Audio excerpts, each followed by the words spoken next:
Sathyajothi films டிஜி தியாகராஜன் தயாரிப்பில் விஜய் சேதுபதி நித்யாமேனன் நடிக்கும் தலைவன் தலைவி ஜூலை 25 முதல் திரையரங்குகளில்.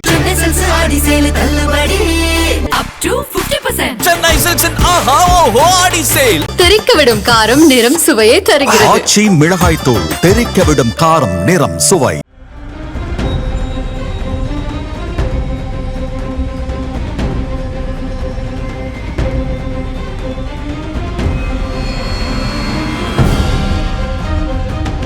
கள்ளக்குறிச்சி மாவட்டம் உளுந்தூர்பேட்டைக்கு அருகே உள்ள அன்னை சத்யா நகர் பகுதியைச் சேர்ந்தவர் விஜய் செல்வா. 30 வயதான இவர் நடிகர் விஜயின் தமிழக வெற்றி கழகத்தில் நகர பொறுப்பாளராக உள்ளார். அதேபோல் உளுந்தூர்பேட்டை கார்னேசன் தெருவைச் சேர்ந்த பாலாஜி பாட்டாளி மக்கள் கட்சி நிர்வாகியாகவும் வழக்கறிஞராகவும் உள்ளார். இவர்கள் இருவருக்கும் இடையே ஏற்கனவே நிலம் சம்பந்தமான பிரச்சனை ஏற்பட்டு முன்விரோதம் இருந்து வந்தது. இதன் நீட்சியாக கடந்த 10 நாட்களுக்கு முன்பு விஜய் செல்வாவும் பாலாஜியும் ஒருவரை ஒருவர் தாக்கிக் கொண்டது தொடர்பாக இரு தரப்பினர் மீதும் வழக்கு பதிவு செய்து போலீசார் விசாரணை நடத்தி வருகின்றனர். இந்த நிலையில் கடந்த 23ஆம் தேதி மாலை தமிழக வெற்றி கழக நிர்வாகி விஜய் செல்வா தலைமையிலான தாவேகாவினர் அன்னை சத்யா தெருவில் உறுப்பினர் சேர்க்கையில் ஈடுபட்டனர். அப்போது அவர்கள் பாலாஜியின் வீட்டு முன்பு சென்ற நிலையில் நிலப்பிரச்சனை தொடர்பாக இரு தரப்பினரிடையே மீண்டும் வாய் தகராறு ஏற்பட்டுள்ளது. பின்னர் இச்சம்பவம் குறித்து தகவல் இருந்த உளுந்தூர்பேட்டை போலீசார் உடனடியாக ஸ்பாட்டுக்கு வந்து இரு தரப்பினரையும் சமாதானம் செய்ய முயன்றனர். ஆனால் நொடிக்கு நொடி இவர்களுடைய பிரச்சனை தீவிரமானதால் போலீசாரின் கண் எதிரிலேயே இரு தரப்பினரும் உருட்டுக்கட்டை, கருங்கல் உள்ளிட்ட ஆயுதங்களால் ஒருவரை ஒருவர் கடுமையாக தாக்கிக் கொண்டனர். இந்த தாக்குதலில் தாவேகா நிர்வாகி விஜய் செல்வா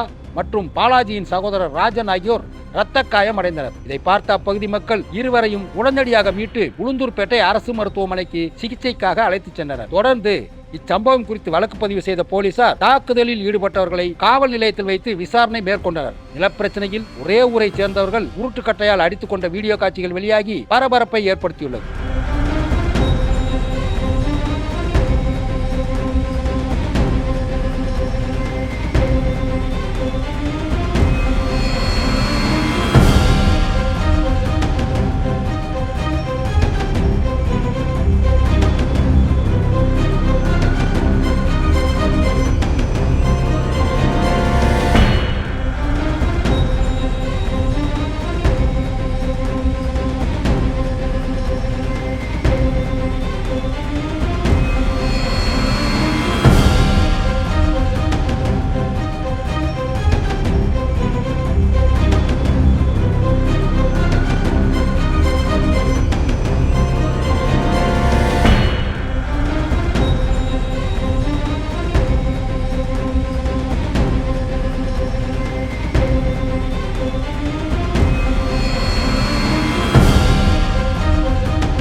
அனல் பறக்கும் செய்திகளை அப்டேட் செய்து கொள்ள நக்கீரன் களத்தை இப்பவே சப்ஸ்கிரைப் பண்ணுங்க.